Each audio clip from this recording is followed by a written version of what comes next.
If you are a student watching this right now, I want you to pause for a second and think about something very honest. Have you ever worked so hard for an exam and later the result did not match the effort? If yes, then this particular episode is for you. Hello everyone, my name is Segun Olaboyede Daniel. You are welcome back to Inside the Envelope. So today we are going to be talking about why smart students do fail. Yes, and joining me today in this conversation is someone who has worked closely with students. He has been helping them in their academic performance and learning system. He's also the CEO of John Tech Academy. Ladies and gentlemen, fabulous learners and change makers, join me as I welcome Samari John to the show.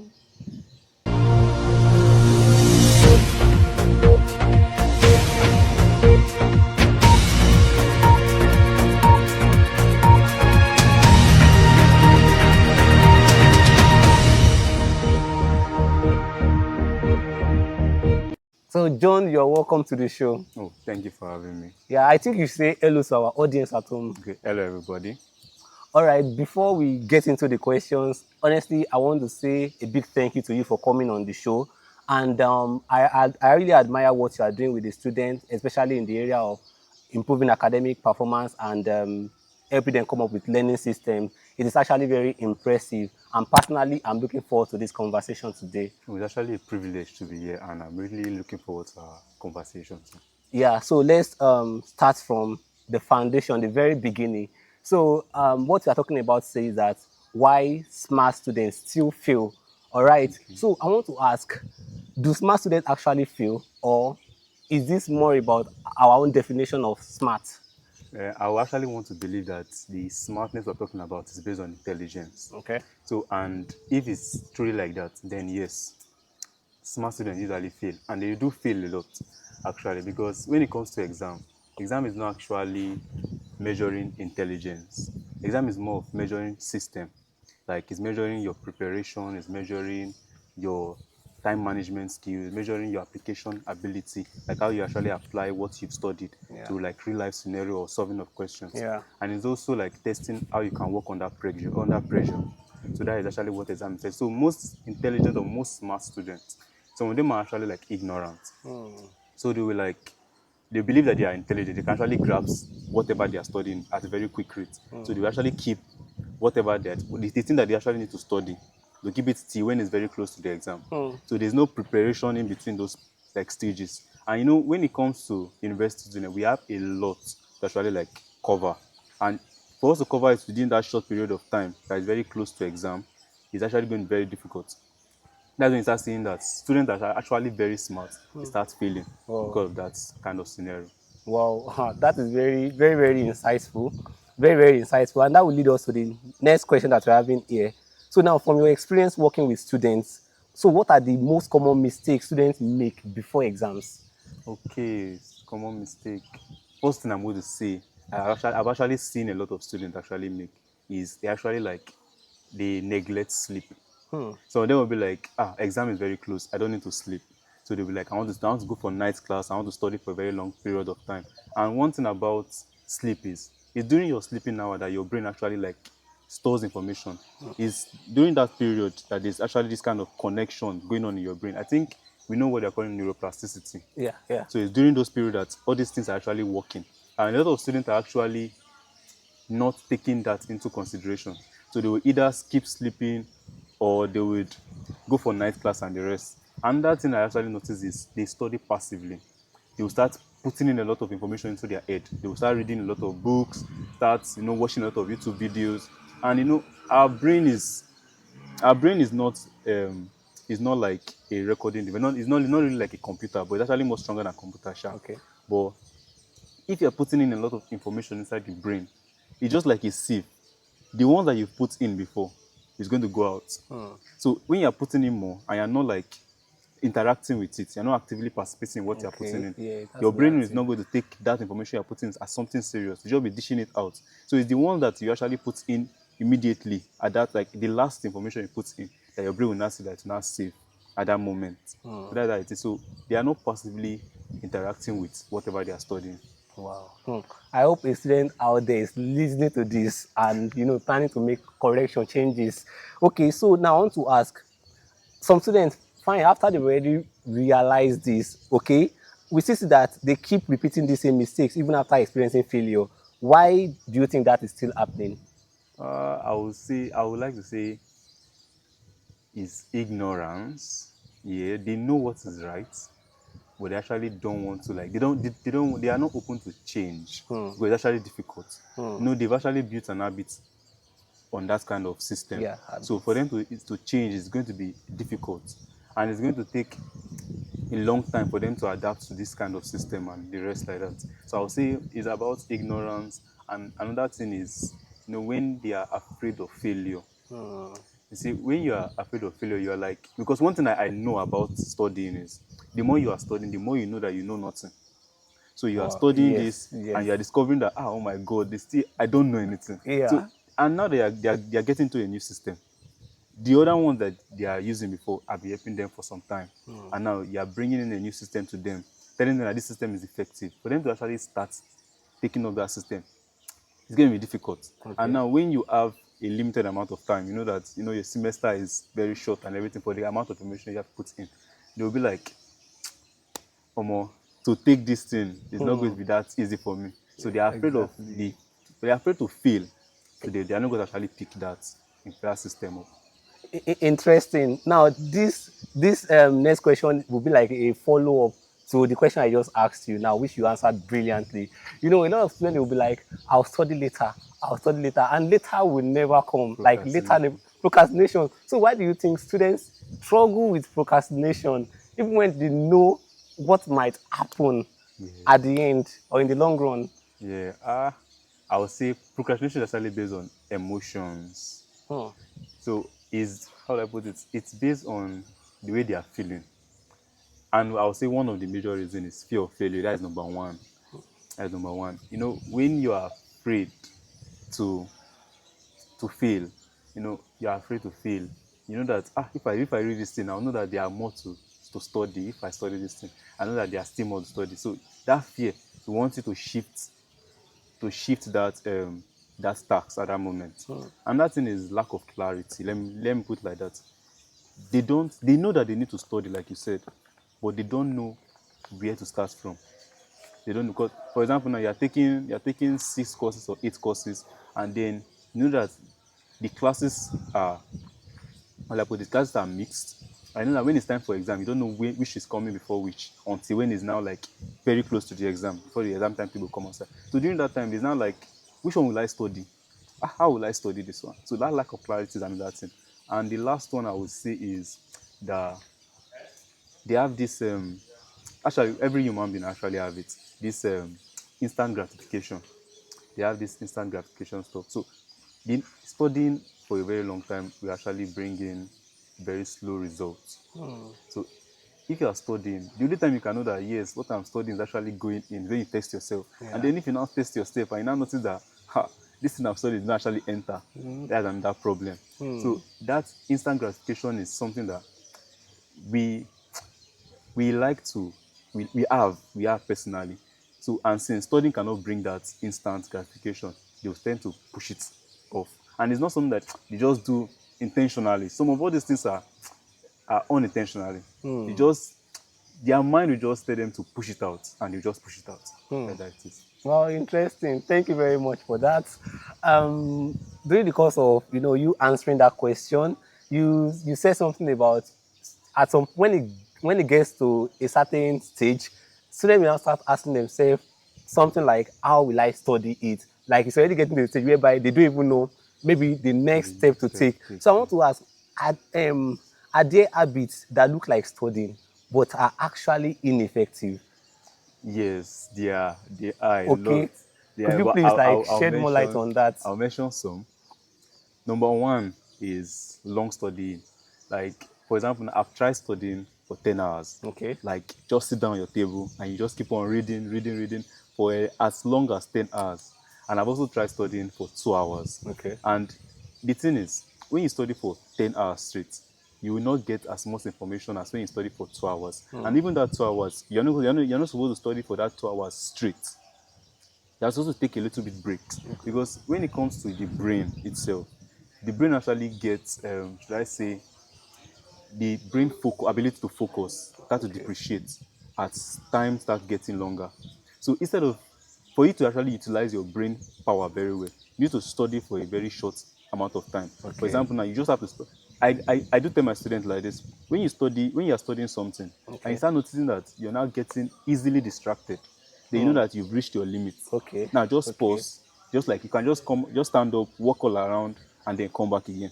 But if you start sitting down, you're reading, at that moment, you're feeling like, yes, it's going in, but you're just familiar with it. When it gets to the next day, you forget almost 80% of it. Or when it's not time for exam, when you're under pressure, you just know that everything that you put in here just disappear. So when you're studying for long hours, that's actually a very bad way to study. Another thing is highlighting or rereading of notes. You see, how will I put it? When you are reading, you see something and they will highlight a particular line. Now, Yeah. the purpose of highlighting is that when you highlight it, when you are doing revision, you're supposed to go back and read it. But your brain is very, very funny. When you highlight it, it means your brain will take it as it's already inside. You see, that color will make it be like, yes, I have learned this thing because I can remember the color. But it's not like that. After some time, you forget. You still remember the color, but you don't remember what is there. You don't remember the meaning of what is there, Oh and you my. forget it. Oh. So that's another thing that students are doing that. No, actually. Wow, thank you very much for that. So now I want us to actually break this particular one down, because this is something that we've been hearing over and over, even motivational speakers, That's it. you know, what they will tell you. So we often hear people say that study smart, not just hard, okay? So what does studying smart actually mean in the practical sense? Oh my God. Okay, studying smart. Yeah. I'll say studying smart is just studying in the way that your brain actually learns. And the brain actually learns through connection. And what do I mean by true connection? Your brain learns by connecting things you already know with things that it's actually learning at the moment. Okay. So there's the information already in your head. So when you're learning something new, the information that you already have, you're connecting it together with one that you're just learning. Then your brain is you're already learning at that moment. It's very difficult for you to forget. So another way your brain learns is through repetition. Or should I just say, yes, everything is still connection, but there are ways to actually form that connection. Connection. Number one is through repetition. So you read something, you take a break, you come back. Like for example now, you read today that a particular topic. After 2 days, you come back and review it. After like 5 days, you come back again and review it. Now your brain is going to be creating connections between those things. Every of those sections that you actually read. Another way to create that connection is by teaching another person. Okay. That's actually one of the most recommended way I've actually learned that your brain actually learn is through teaching somebody. That is one thing. When I started teaching, I started noticing that I started learning, knowing some things even more better than I would do before. Because when you're teaching somebody, you know that the person is going to ask you questions. Okay. And now, for you to avoid those questions, you need to make sure that you understand that thing deeply enough to explain it to that person, that that person will not have any question again. Yeah. So you read beyond normal reading. So you are studying, studying, studying. The way you now teach somebody, the person now asks you a question, and that question you cannot answer it again. You already know that I don't understand this thing. You have to just go back and study it again. Yeah. And if you go back and study it again, your brain is connecting dots and everything. And then the person will be like, give me example. Yeah. Now, what that person actually do at that moment is making you think. Now you start thinking of, how do I put this thing up given to this person in real life scenario? Yeah. That process of you thinking, you are connecting dots, because you know that the thing that you are supposed to use is something you already know, and now you have to put the thing that you are teaching that person into that thing you already know. Your brain will create that connection, and it's going to stick. That's Sharp. how it is. Sharp. Interesting. So this is just like a follow-up question, because you talked about teaching someone else as a way to also reinforce knowledge, right? So what if there's nobody around me to teach? Fine, fine, fine. You may want to say that maybe I should talk to the mirror or something, but Definitely how will I get the feedback. mirror gets yeah, giving me feedback, asking me questions?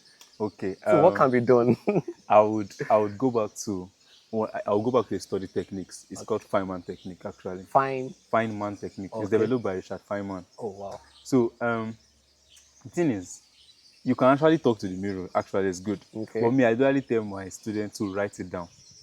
The thing is, write down everything you can remember, everything. And I'm very, very sure you can never remember 90% of what you've put in your head at that moment, what you've studied. So at the process of you writing down, you are racking your brain thinking of something is missing, but you don't know what is missing. Because you know that as you study it, your brain is familiar with it. Yeah. But now you are now forced to retrieve it. And in the process of retrieving, your brain is telling you that something is missing, but you cannot retrieve that thing. That's the feedback that your understanding is now, there's not a gap between your understanding. So you need to go back and refill that gap. That is the thing. So just write it down and don't write it exactly as it is in the textbook, because that one is cramming. This one, write it down the way you can understand it. So as you're writing it down, you put it down exactly the way you understand it. Yeah. It might not be the same way it is in the textbook or the material you're studying, but it's going to be in a more simplified version that you can actually understand. So that is it. Wow, thank you very much for that. So Thank you. now I want to create this scenario. Let's say two students now, they studied for the same number of hours, the same number of hours. What makes one to outperform the other? Well, the study for the same number of hours, I would say, is the quality of study. You know, Quality of study. the one that actually did not perform well might study for a long amount of time straight, like I said before. But the second one or the first one that actually did better might study at small chunks, but for that amount of time. So just like, let's say they study for a maximum of 2 hours. Now the one that not actually do better actually study for 2 hours straight, while the one that did better studied for 25 minutes, 5 minutes break, 25 minutes, 5 for 2 hours. Yeah. Now the one that actually did better, he actually like utilized his own brain ability, his own ability to focus deeply more better than the one that studied for 2 hours. Yeah. Because even during the process of studying for 2 hours, you will feel tired. But then you now be like, yes, this thing is entering, that's why I'm feeling tired. It's a lie. Your brain at that point is already tired. Any information you're putting there is just training, it's entering this year, coming out from this year. But the one that is actually like studying for 25 minutes, take 5 minutes break. That one now, that 5 minutes break, your brain is saving information. Now, when you come again for another 25 minutes, take another 5 minutes, your brain is saving information. So that's 2 hours now. Your brain will only save the first, let me just give an example, the first 25 minutes of information, the remaining 1 hour plus information might just straight away.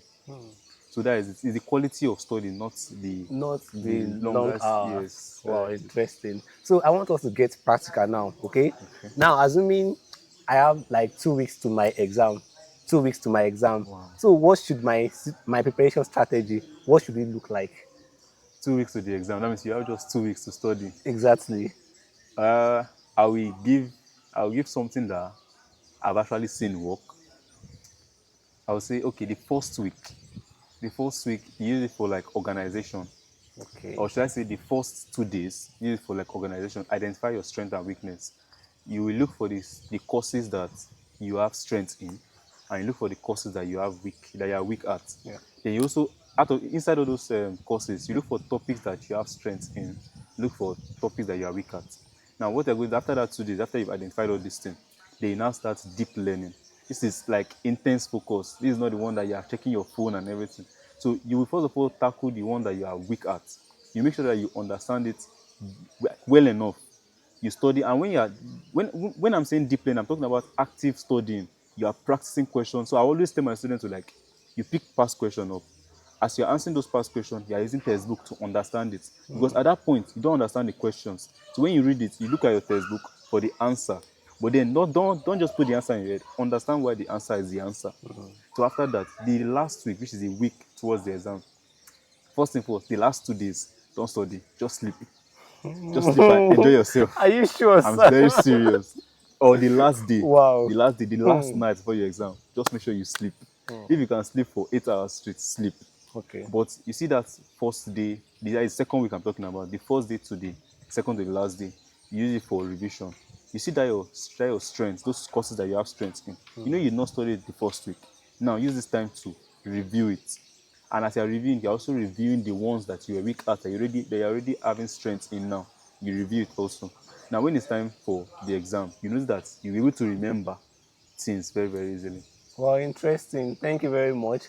Now you talked about revision, right? Yes. And I remember you said something about sleeping for like 8 hours. Just go and sleep. Yes, Hey, just go and sleep. hey. The thing is, that sleep is actually needed. Very, very But some needed. students, they will feel very guilty that, hey, sleep okay, See, because it's already very close to exam. They will yes. not want to like take that risk of sleeping. That will lead us to this next question that I want to ask, that what do most students actually get wrong during revision period? Which I think that sleep should be part of it, right? Yeah, the sleep. Okay. It's not, I always talk about the sleep because how like we have this mindset or we have this misconception that when you sleep, you are wasting time. Yeah. But actually, if you have a very good time management strategy, you see, sleeping is very, very important. Sleeping, I can never, how will I put it? I can never like openly like how will I put it? Explain the value of sleep. I'm not talking about sleeping. You know, sometimes you will sleep when you wake up, you're tired. Yeah. Down, you've overslept. Listen, when you sleep, you will feel refreshed. You will feel active. It look like when anything that comes into my head now is going to just stay there. That is kind of sleep I'm talking about.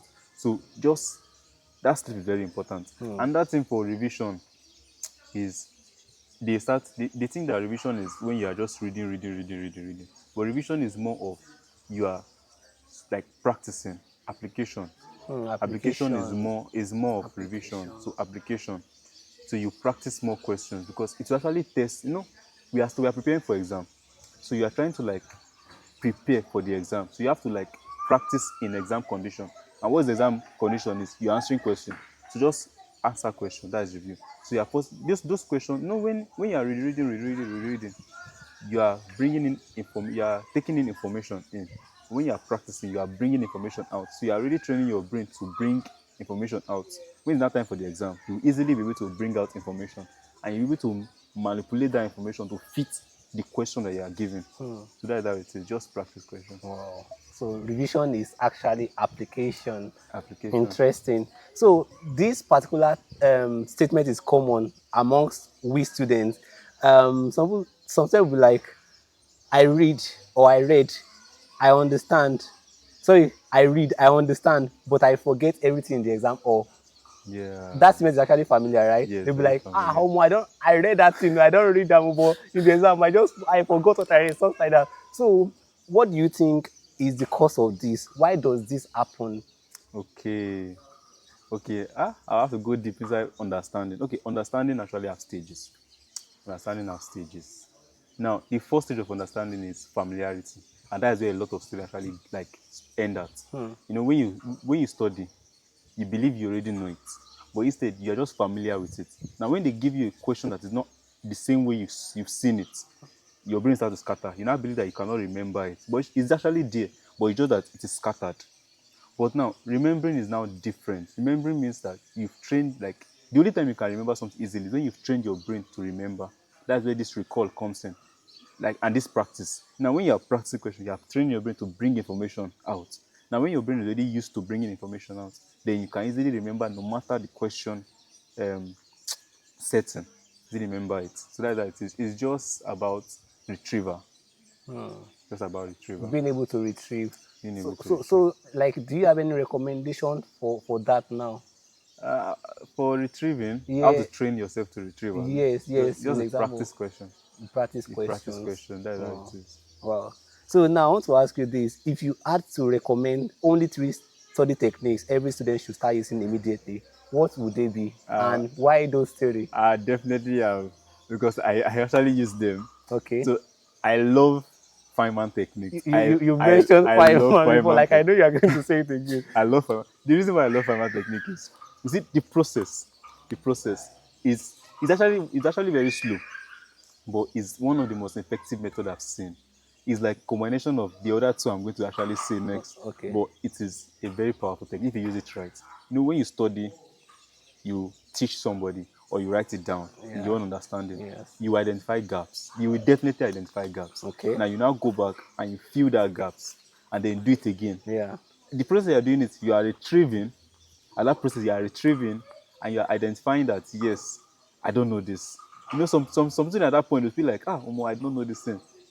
Will I not do the same mistake? But then when you now go back and you feel it in and it sticks, then you start getting that confidence that yes, this if this exam come like this, I'm going to dismantle it. Kill it. Yeah, Yeah. exactly. Kill it. So that is the first technique, which I Yeah. Feynman Fireman technique, technique. Feynman technique. Now the second one is active recall. This one is this one is actually very easy. When you study during your time for break, that 5 minutes break, you just like try to bring out all the things you can remember. Is that you can do it on writing, or you can just like say it out loud. Because when you are saying it out loud, you are using your ear to now participate in that learning process. You know, before when you are studying, you're using only your eyes. Now you're going to be using your ear and your mouth. Now you're already like building muscles around it. Wow, that's You are true. saying it That's out true. loud, you are hearing it, Me and you've seen it. seeing it. Exactly. So you're already building muscles around it. That's Yeah. active recall. Just during that 5 minutes break, just be saying it out loud. Say it the way you understand it. Now, during the process of saying it, you start also identify gaps that, okay, I cannot remember this, but I know that something is missing. Or, for example, now they say, as you're saying that, you say, okay, define this. I cannot define it. You know that, okay, you don't understand that. You now go back and you now start studying it again. Now, the next one is spaced repetition.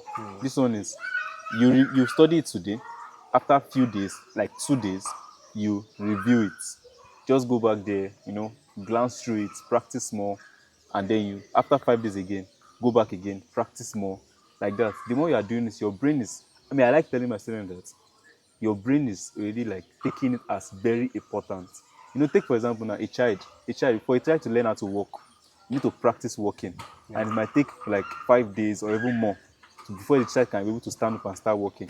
But now, the reason why you can walk without thinking, you just stand up from your seat and start walking, you don't even know that it's your two legs are moving, is because of your brain is already used to it. You've built a muscle around that. Just stand up and walk.